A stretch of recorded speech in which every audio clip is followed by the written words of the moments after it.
What the hell happened to Shavkat Rakhmonov? At the time of this recording, Shavkat has not fought in 291 days, with his last fight being his very close thriller with Ian Garry back last December, making this video I made about him and Khamzat aged like milk. As now, Khamzat is the one who is champion, and Shavkat is the one who's inactive with absolutely no fights officially lined up for him. Anyways, since Shavkat last fought, the welterweight division has changed drastically. First and foremost, Belal Muhammad is no longer the champion, as Belal went to war with Jack Della Maddalena, and Jack came out on top. Subsequently, this caused Islam to relinquish the belt at lightweight, and now we really have Islam fighting JDM for the belt in November before Shavkat has even had the chance to return, let alone fight for the belt.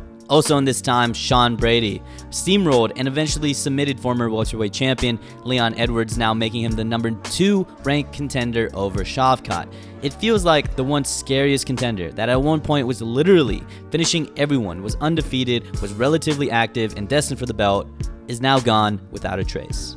So what happened to Shavkat Rakhmonov? What happened to seemingly the scariest contender at welterweight? So let's go back to December of last year. Shavkat was on a tear during this time and was peak scary by this point.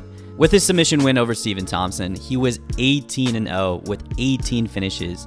Yeah, a 100% finish rate and undefeated. Shavkat was destined for the belt, and he would finally get his title shot in December of 2024, as now he was set to fight Belal Muhammad. It looked like it was inevitable. Shavkat was a huge favorite coming into this fight. Sure, Belal smashed Leon for the belt, but Leon was no Shavkat, especially when it came to the grappling. And I remember a lot of people were making jokes that the UFC was going to end Belal's reign as champion as quickly as possible by putting him up against the monster that was Shavkat Rakhmonov. But unfortunately, this fight wouldn't happen, as Belal would injure his toe just weeks prior to their fight in December. So in comes Ian Garry. Talk shit about Ian Garry all you want, but like I said before, this guy takes on the toughest challenges at a moment's notice and came in late to replace Belal and fight the scary Shavkat Rakhmonov. And this was a very interesting matchup, as Ian Garry is about just as tall and as long as Shavkat, and more importantly, the two have trained together in the past. They knew each other's moves, they were both young and elite and undefeated, and this was going to be a highly technical war.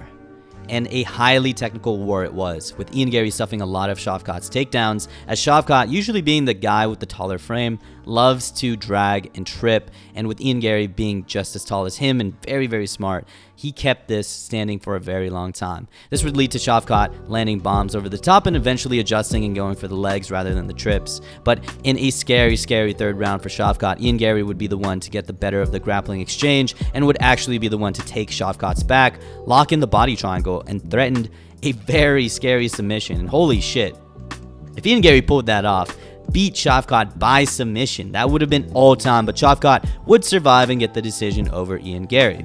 It was a very close fight that gave Ian Garry a lot of respect, but slightly took the aura away from Shavkat. This once scary, seemingly unbeatable contender not only went the distance against Ian Garry for the first time, but it was a very, very bad position against Ian Garry of all people.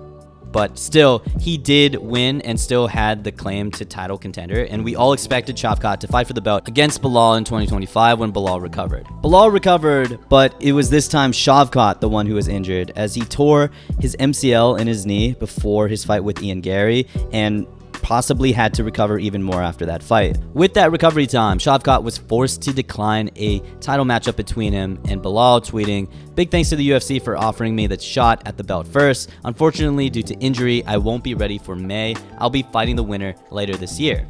JDM would be the one to take Shavkat's place, and like previously mentioned, would go to war with Belal, eventually coming out on top and becoming the new welterweight champion. This would cause a seismic shift in not only the welterweight division, but also the lightweight division. With Belal losing, this meant that Islam was going to face JDM for the welterweight belt, which led to him relinquishing the belt at lightweight and Ilia Topuria fighting Charles for the now vacant lightweight belt.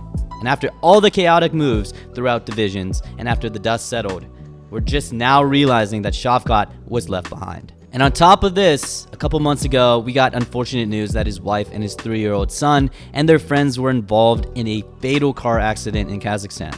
Tragically, his wife's 2 friends did not make it, but at least his son and his wife came out alive, albeit with injuries. And obviously, with something like that happening, this has to shift Shavkat's life priorities around, and I doubt a return to the UFC is in the front of his mind anymore. So what happened to Shavkat Rakhmonov? Long story short, injuries in the welterweight division making some crazy moves while Shavkat was recovering, again left Shavkat behind, and also out of direct title contention. At the time, everybody wanted to see Shavkat fight for the belt. He was by far the most deserving for the title shot, and he got this shot not just once, but twice. Fast forward to now, Shavkat is not only the third-ranked contender now, but you also have Islam Makhachev in this division, and whichever way that fight goes, the loser of that fight is going to be another contender within the rankings and also above Shavkat. So you have Belal, Sean Brady, the loser of that fight, all ahead of him in the rankings, meaning he's going to drop all the way to the 4th ranked contender, and with his long layoff, has no reason to get a title shot before any of those guys.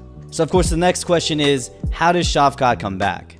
There's rumors that Shavkat is coming back against Sean Brady, which would be tight. Sean Brady looked really, really good in his fight against Leon Edwards, and that would be a banger of a fight for Shavkat to come back to, as Sean Brady is the 2nd-ranked contender and Shavkat is number 3. Additionally, there's been rumors that this potential fight would happen for the headliner at UFC Qatar on November 22nd, which would be great timing for Shavkat if he wins, because that would be just a week after JDM and Islam's fight, and I'm sure that would set him up for the winner of that fight for the title in the next year, as both the winner of that fight, the champion, and Shavkat would be recovering at the same time. And there were rumors a couple months ago that Shavkat would potentially be fighting this October and finally get his chance to face Belal, but you know, we're basically already in October and there has been zero news about that fight. But if Belal would be down for that fight in November instead of Sean Brady, I think that also makes a lot of sense for Shavkat and basically works the same way. Shavkat would be fighting a contender above him in the rankings this November, which would probably set him up for a title shot in the first half of the next year. But people forget, man, Shavkat Rakhmonov was an actual marauder, man. Dude, people forget how scary Shavkat was with a 100% finish rate and an undefeated record, and also just violent from all parts of MMA. He was violent on the feet, and he was violent on the ground, and he was always chasing a finish. Sure, he was caught in a bad position against Ian Garry, that one fight and really that one moment, but that shouldn't take away from how scary this guy can be and how entertaining this guy can be when he's on it. I remember everyone switching up on Shavkat after that fight, and now that he's been out of the picture for some time now, people have straight up forgot about him entirely. But I think if Khamzat made a comeback from his inactivity and went all the way to the top, I think Shavkat can do it too. Again, Shavkat is really one good win away from title contention. If he beats Sean Brady or if he beats Belal Muhammad, and really if he finishes those guys in spectacular fashion, he's right back, kind of like how Khamzat returned and ran through Robert Whittaker to get the hype back and the title shot. But whatever the case may be, I hope Shavkat does return in some way and returns in spectacular fashion, because when this guy was on it, when he was in his prime, or at least when he was active, he was very, very scary, and he's such a good matchup against Belal, against Sean Brady, maybe Ian Garry in a rematch. But with this stacked welterweight division and this division moving very, very quickly, I'm really hoping that Shavkat can return quickly so that he doesn't continue to be left behind. Anyways, what do you guys think about Shavkat Rakhmonov? Is he going to make a comeback this year? Who will he fight in his comeback fight? And will he come back the same? You know, he had a major injury that has sidelined him for a year. Are we going to see ring rust or octagon rust, I guess you could say? And will he come back to true form, or will he be put on the wayside and be one of the biggest what ifs in welterweight history? But anyways, thank you guys for watching, always supporting, and I'll see you in the next one. Peace.